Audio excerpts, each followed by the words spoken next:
2025 and it's a horrible day out there. It's blowing and it's windy and it's horribly wet.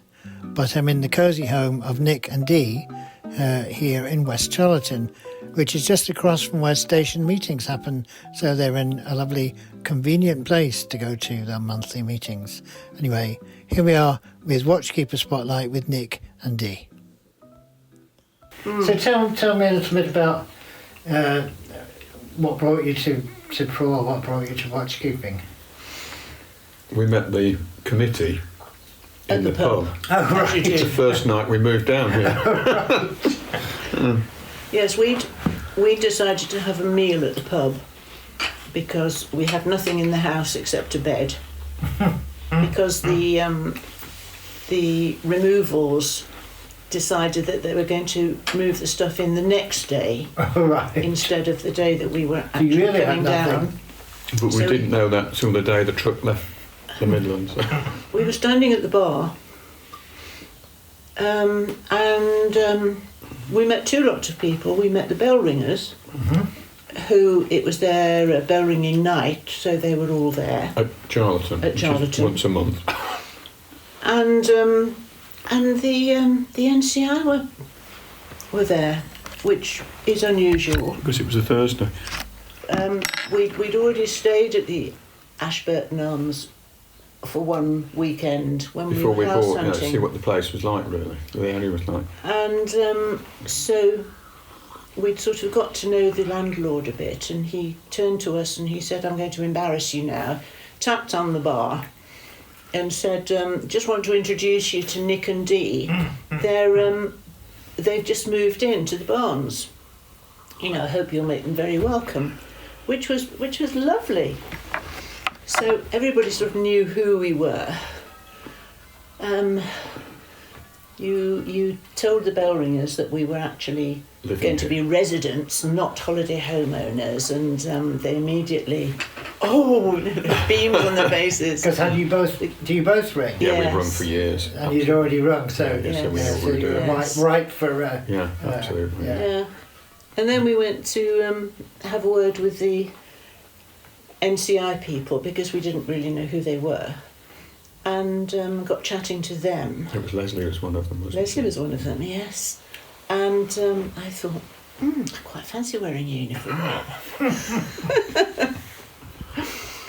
And we thought that sounds a really interesting thing to do, so we gradually found out more about it, and that, as you say, is history. Yeah. Yes, we had. Were you sailors? Yes, I am. Right. I've done some sailing as well. Dee's a sailor, but she doesn't admit to it. She's a lot more competent than she would give. She's a better helm than me. Yeah. Well, Nick has sailed around the world because she did the Global Challenge around the world yacht race, the last one that Global Challenge did.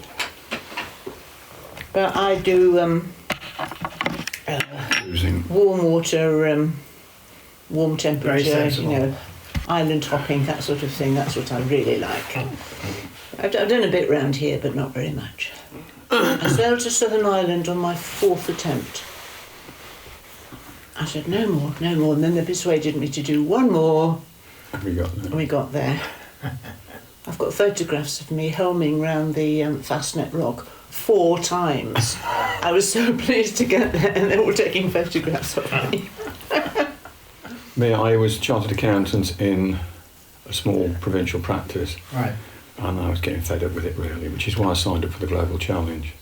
And then I came back without a job at 50. Midlife crisis. 55, 56, wasn't I?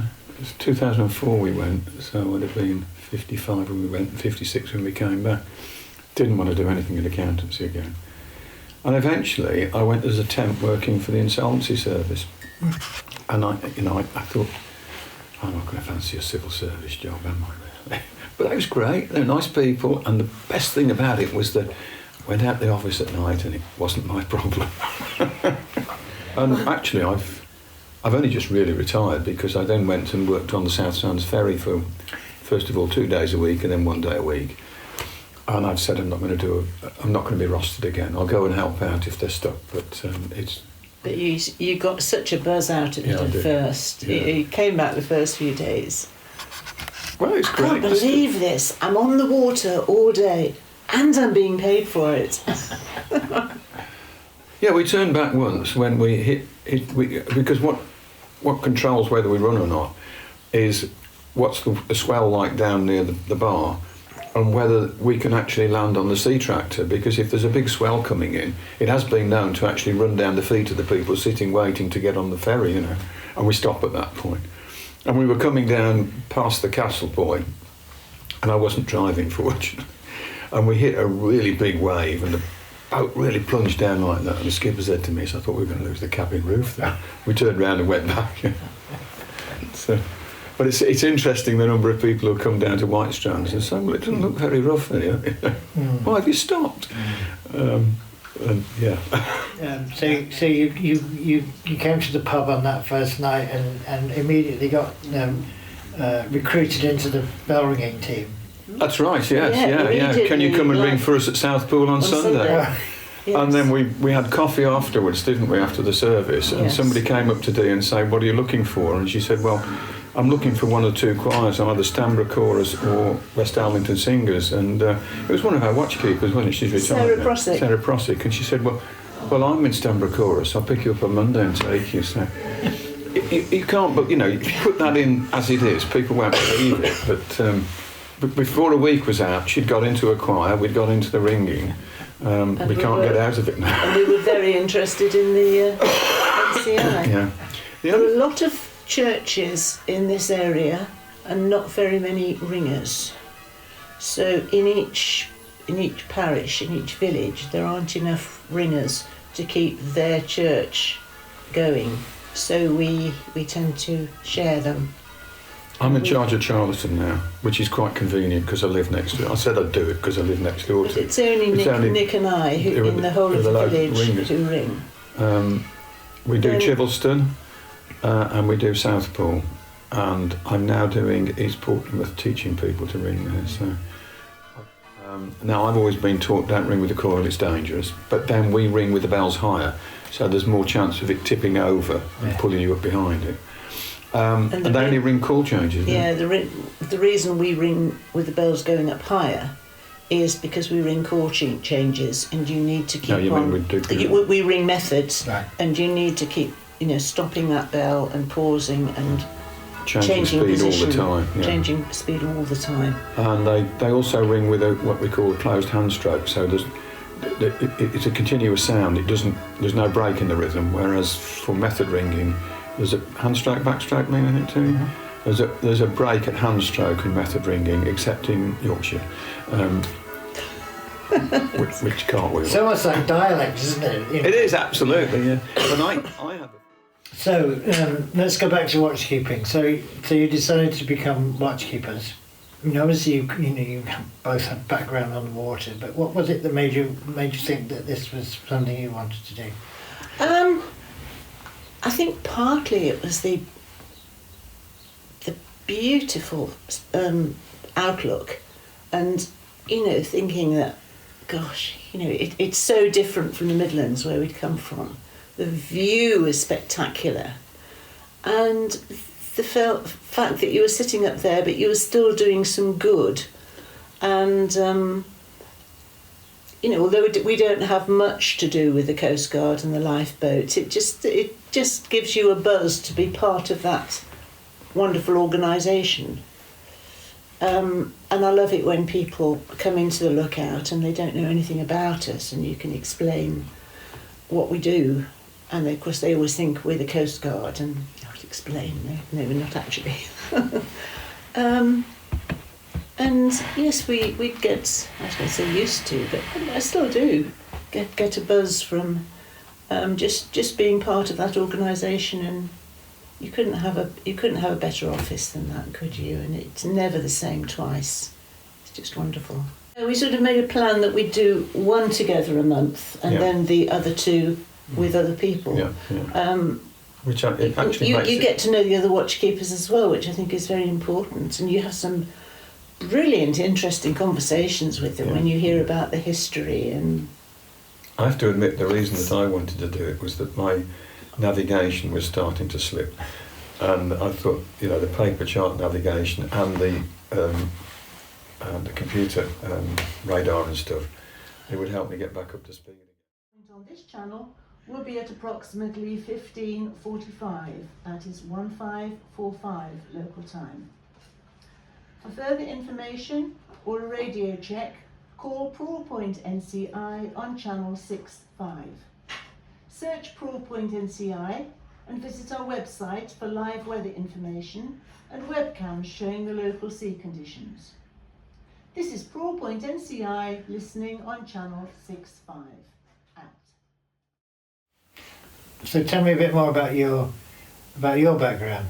My background, I was a music teacher, Yeah. which you know, sort of proves you can come from any background of life. I had nothing to do with sailing at all until I was in probably my second year teaching, and I happened to be at a school right next to Chase Water, which is in the Midlands, and it's a lake. It's a big lake, which is a canal reservoir. Yeah, yes, and they do a lot of sailing there. And three of us teachers decided to go on a course at half term with a view to taking kids sailing. Except that we had a vile headmaster who said afterwards, after we'd given up our holiday to do it and got qualified, I'm not having my music teacher go off and on holidays with kids, or my domestic science teacher. So she'd let the other friend, the games teacher, go, but not us. So, I mean, what a waste. We were prepared to go off in our holidays and teach the kids sailing. But you said it was just like riding a horse, didn't you? It was that sort of feeling. Yes, Yeah. yes, because I used to ride horses when I was young, and I just felt getting on this boat and, you know, having the lines and, you know, feeling the wind get into the sail, just like when a horse starts to canter. Oh, it was fantastic. And I was so miffed about that instead of saying, oh, well, I'll carry on my sailing somewhere else, I just thought, oh, forget that, I'm not going to think a bit bolshy about it. And then the next sailing, I suppose, we did was when we went Villa Flotilla holiday, and that set it all off. A friend in the village told us about Villa Flotilla holidaying in Greece. And we said, well, you know, we don't know anything about it. And they said, well, you stay in a hotel, they teach you everything you need to know, and then the next week you sail your own boat. I thought, wow, that sounds a bit all right. So we did that, and then we did sailing for every year. The skiing went then, the sailing. Oh yes, that's right, it was that way round. We couldn't afford the skiing anymore, couldn't do both. So the sailing took over. So how long were you a music teacher? How long? Getting on for 40 years with a 10-year break in the middle when I had my kids. How long have you been qualified now? 7 years, is it? Yes. Yeah. So you must have some stories. I got some stories. We've only really got a couple of well, I've only got a couple of stories really. About what happened out there. One of them is very simply the Coast Guard contacted us because they said they thought there was a boat aground off Stairhole Bay, and it was one of those murky conditions where if you got the binoculars out and looked really closely, you could see there was something there. And another boat had come out and towed it off and it was going back into harbour, so basically we saved the lifeboat coming out.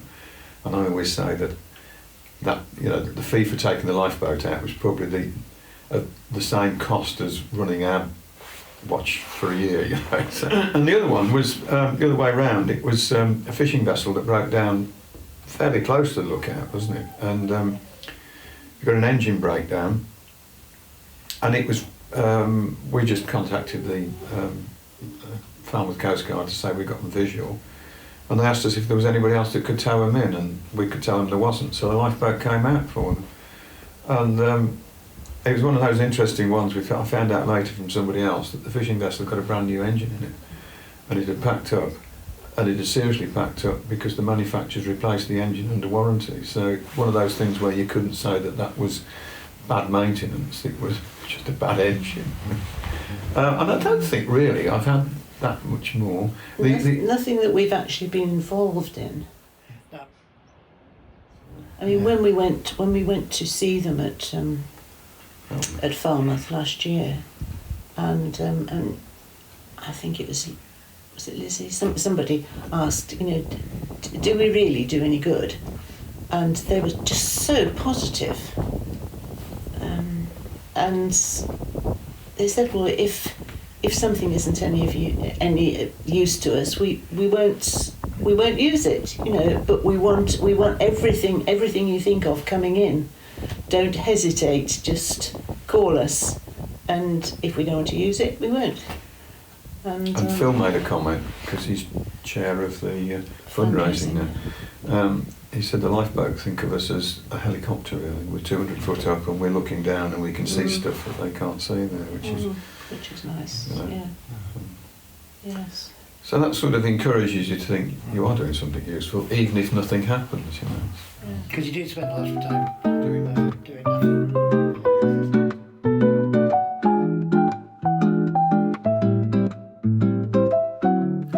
I'm Richard Povall, and this has been a Watchkeeper Spotlight with Nick and Dee, who are watchkeepers at Praw Point National Coast Watch. If you want to find out more about National Coast Watch, or even explore becoming a watchkeeper yourself, just go to the link on the screen.